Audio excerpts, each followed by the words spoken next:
Welcome to Nineworks TV. Today we've got a 993 special. The colourful quadrant you see behind me are all modified according to different tastes. Today we're going to explore each and every one of them and see which one's best.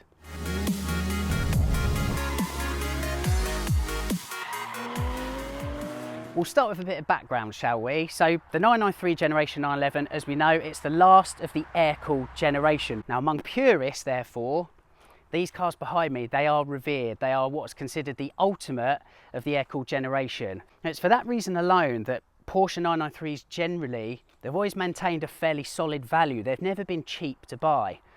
As a result, they've had what we might call the right type of buyer. They've always been really well maintained. And particularly in Europe, that means they've never really been modified, generally speaking. They've always stayed factory spec because, for whatever reason, in the UK, that's what we deem the best way to protect the car's value. The four cars behind very much fly in the face of that. They've all been modified to different tastes, different specs, and ultimately different purposes. Let's get them out on the road and see how each and every one of them stacks up from behind the wheel. First up, it's Chet's Carrera 4. It's an amazing story, this, and I must tell you before we go anywhere very quickly. So Chet, the owner, always wanted the 993 after visiting Earls Court Motor Show when the 993 was released, was given by Porsche the brochure for said car, had it above his desk from then on, saved up for 14 years to buy the car, or to buy a car, eventually realised his dream with this car you see here. A spate of illness at that point then caused him to reflect a little bit more and decide, well, if I've got my dream 911, why don't I spec it as if I bought it from new rather than drive somebody else's vision of a new car? And that's why we have this brilliant little thing. So it was respray from Aventura green into blood orange. It's fantastic Porsche colour. It's had the Speedline replicas put on, which I think look absolutely stunning. They're 18-inch, and a couple of other little bits and pieces. For example, it's got the RS-inspired three-spoke wheel ahead of us here, which is lovely, I have to say. Really nice diameter to it, just feels nice in my hands. It has got a medium weight flywheel, so it's single mass, but it's not quite as light but also unforgiving as a single mass, and it's not as heavy as a dual mass. It's a really nice kind of halfway house between the two, which is great because this car, despite the wheels and the paint, is daily driven by Chet. So, I mean, my respect for the guy is through the roof, it goes without saying. So the medium weight flywheel, single mass, seems to be a really good idea, and actually it's got the right amount of pep just in terms of reaction to your right foot, but super nice and easy to engage and to find the biting point when you're heading off. So really, really nice. I have to say, it's unbelievable how nicely this thing handles. It's got Bilstein B6 dampers and H&R springs, so it's pulled the car a little bit closer to planet Earth. In terms of spec, it's RS plus 10mm, and the reason you can't go any lower is you then have to start switching over to RS hubs, like on that Carrera RS replica ahead of me. So, I mean, this is just a really nice compromise. Throw in, of course, the hardback sport seats. They're so hard to find because this car did not come with these to begin with, but Chet had a little bit of luck in coming across a set which were then colour matched blood orange to match this striking exterior of this flatback Carrera 4. And that's the other thing, so this is the only four-wheel drive of our quadruple of 993s here. My experience and perception of 993 C4s anyway is they're a lot more dialed in than the 964 C4s.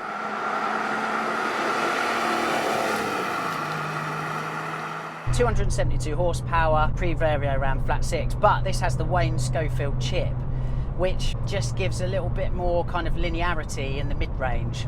That, twinned with the single mass flywheel, medium weight, it's a really nice balance. And actually, balance is a pretty good way to describe this car. It's got a really nice balance to it. It's just improved a couple of the touch points in terms of the throttle response and the steering wheel and everything else.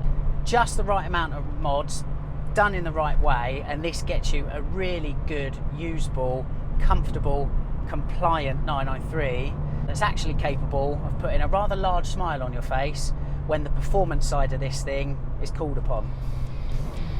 Chet's car can be deemed RS inspired, but our next car seeks to mimic a 993 RS entirely. Let's fire it up.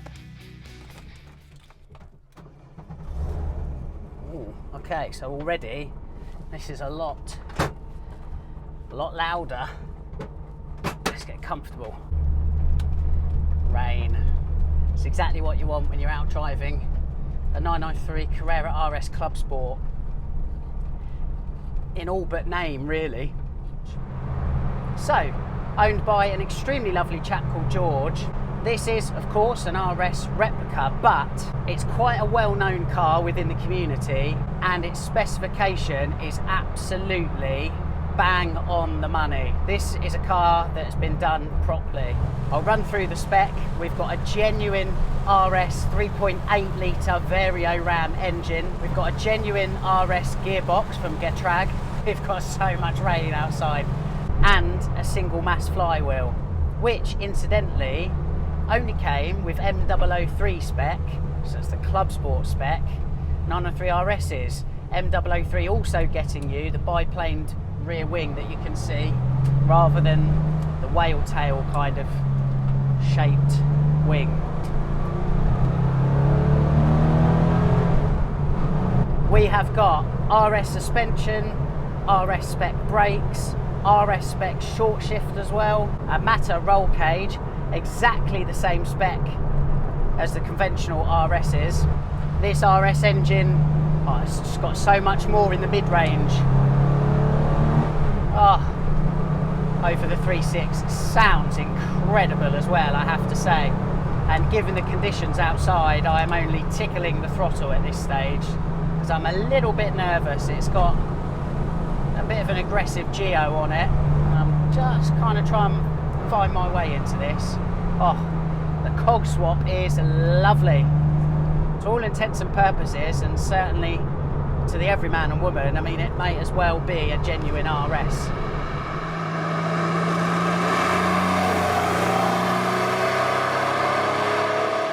You may wonder, well, why create an RS replica then, going through the considerable expense that it no doubt costs to get to this stage?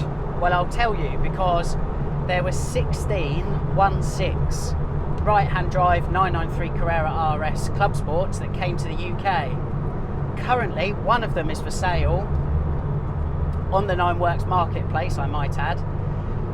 It's 6 figures, and the first figure starts with a 4. It's a lot of money, and not necessarily a car that you're going to be driving too often. This, on the other hand, is a car that you can jump in and enjoy worry-free, hassle-free, to celebrate what for many years was the pinnacle of the air-cooled 911 generation. The 3.8 litre engine, the single mass flywheel, the lightweight nature of this car, it's so responsive to every input of my right foot. It really is. Even just a little squeeze, particularly in the mid-range. The nose as well is so alive, so sharp. It's really nice. It's really nice. That's our take and our look at the RS inspired Carrera up front and the RS replica here, Club Sport replica I might add. Let's check out the red and blue efforts from Andy and Toby and see perhaps the other side of the 993 modified coin.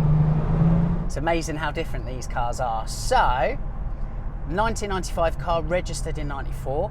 This is also a Carrera 2 manual pre-Vario Ram in the striking Riviera blue. I know Toby's put a stunning set of genuine Fuchs wheels, 18-inch, on this car. Really the remit for all of this is to not deviate from Porsche, and actually some of the stuff comes from the 911 generation before this, the 964. We've got the Club Sport steering wheel. It has a 964 RS short shift kit. In terms of suspension, again, it's stock Porsche, but MO33, and I'll explain that. So you may have heard on this channel and in Porsche circles before the term MO30, and that is the sport suspension, quite stiff, thicker anti-roll bars with progressive springs. Now MO33 is a sport suspension.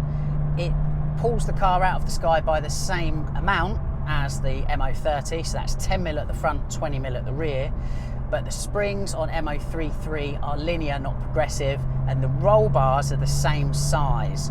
So what that means is the ride is a little bit more focused, but not as harsh as what MO30 traditionally is. Just gives the car a little bit more poise. Just again, like body roll, reduced, definitely.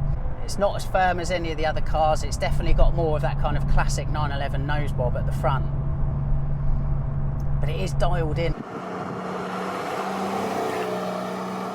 be fair, all of our 4 owners are absolutely fastidious in their approach to the builds of these cars, and this car is no different.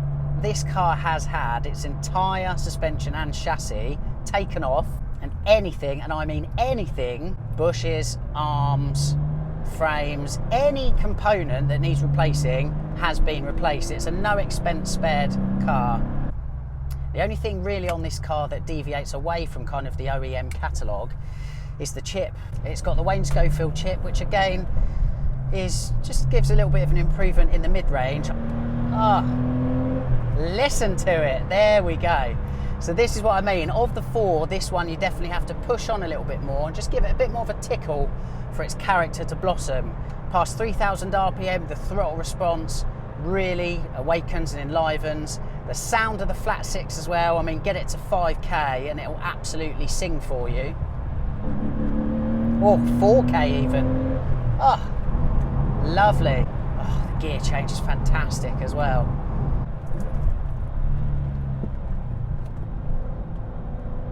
Oh yeah.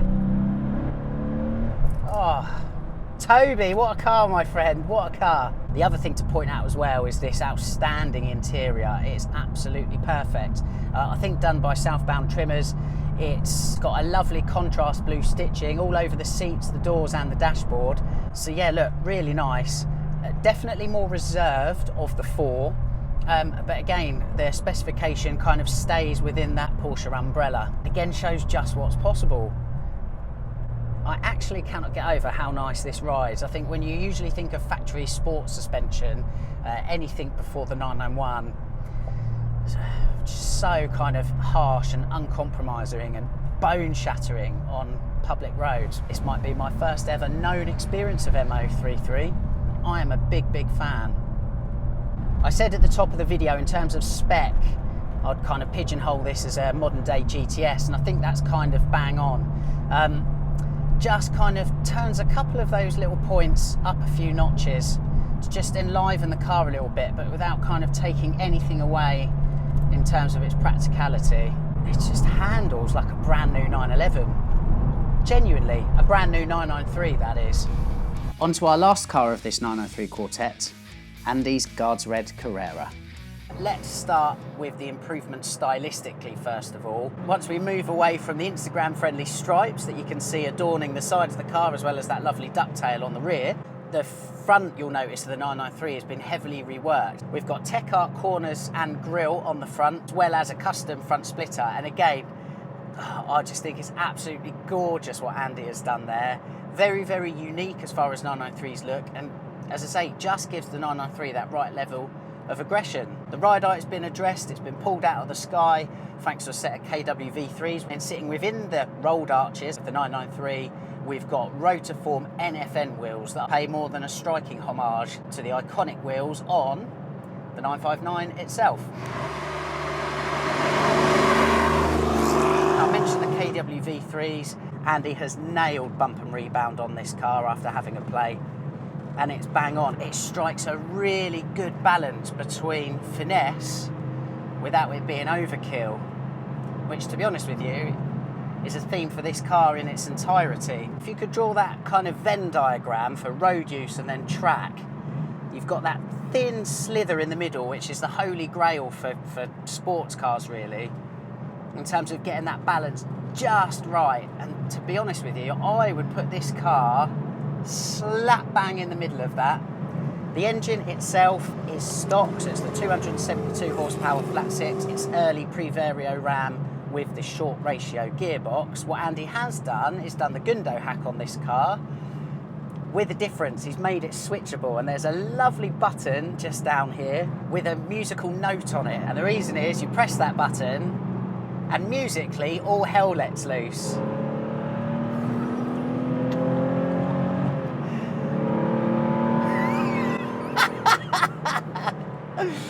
Oh dear, I absolutely love it. The shift again has been reworked with an extra eye on finesse. It's got the 993 RS's short shift kit on there. It's got a redesigned shaft by Brooks Design to bring the shifter up closer to me, which I very much like, and closer to the steering wheel. And Andy's also moved the bracket up higher as well, so it's really nice and tall now. Oh, it sounds great. Corners, wow, so flat. That is superb. That is absolutely superb. Wow. I can't get over how flat this thing corners.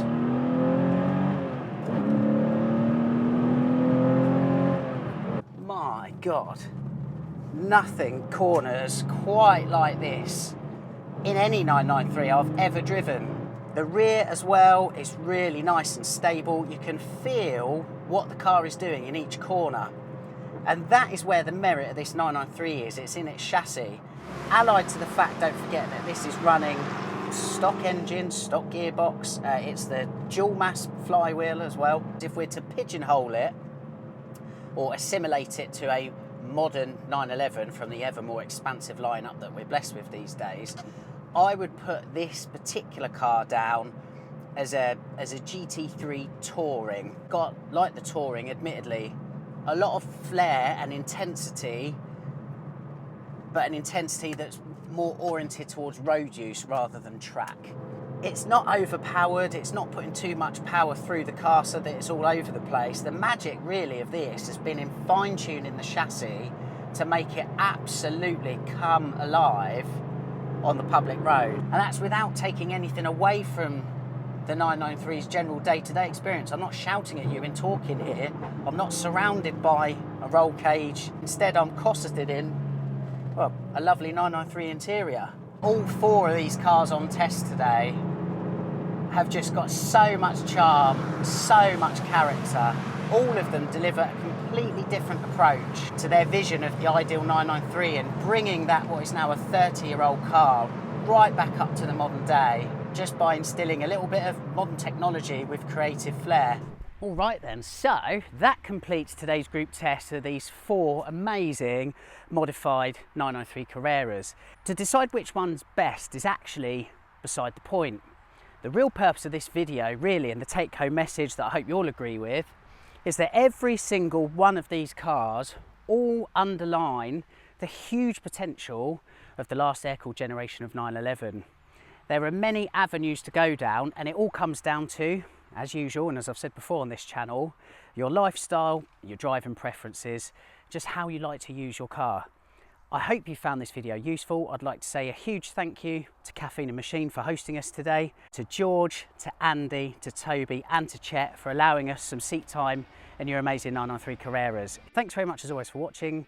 We'll see you again soon.